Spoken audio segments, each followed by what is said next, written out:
நம்ம வீட்டு மதிய லஞ்ச் என்னன்னு பார்த்தரலாமா? வாங்க.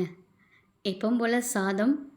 இன்னைக்கு சண்டே ஸ்பெஷல் வெஜிடேரியன் தாங்க. நான்வெஜ் எதுவும் வாங்கல. பாசிப்பருப்பு, கேரட், பீன்ஸ்லாம் போட்டு சூப் வச்சாச்சு. இது பாசிப்பருப்பு கம்மியா போட்டிங்கன்னா, சாப்பிட்றதுக்கு முன்னாடி சூப்பா குடிக்கலாம். இதுவே சாதத்துலயும் போட்டு சாப்பிட்டா ரொம்பவே சூப்பரா இருக்கும். இதுக்கு தொட்டுக்க பார்த்தீங்கன்னா, வெண்டைக்காய் வறுவலும், முட்டை பெப்பர் கிரேவியும் செஞ்சாச்சு. அதோட மாம்பழம் வச்சாச்சுங்க. இந்த பாசிப்பருப்பு சூப்பு நீங்க வயிறு புண்ணா இருக்கவங்களுக்கு இந்த மாரி வச்சு குடுத்தீங்கன்னா, வயிறு புண்ணு ஆத்தும், வாய் புண்ணுக்கும் நல்லது. பாசிப்பருப்ப அடிக்கடி உணவுல எடுத்துக்கோங்க. ரொம்பவே நல்லது. நம்ம வீட்டு வளர்ந்த குழந்தைங்களுக்கு இந்த பாசிப்பருப்பு சூப்பு ரொம்பவே பிடிக்குங்க. இது இட்லி, தோசை கூட ரொம்பவே சூப்பரா இருக்கும். காரமே இருக்காது. அல்சர் இருக்கவங்கலாம் கண்டிப்பா இந்த பாசிப்பருப்பு சூப் எடுத்துக்கலாங்க. இது பருப்பை நீங்க கம்மி பண்ணிட்டு சூப்பா கூட குடிக்கலாம். செம டேஸ்ட்டா இருக்கும். பாசிப்பருப்போட சூப்பு வீடியோ வேணா கண்டிப்பா சூப்புன்னு கமெண்ட் பண்ணுங்க. நம்ம வீட்டு சிம்பிள் லஞ்ச் இதுதாங்க. இந்த வீடியோ பிடிச்சினா மறக்காம பாப்பீஸ் கிச்சனுக்கு லைக் மட்டும் தட்டிடுங்க. Thank you.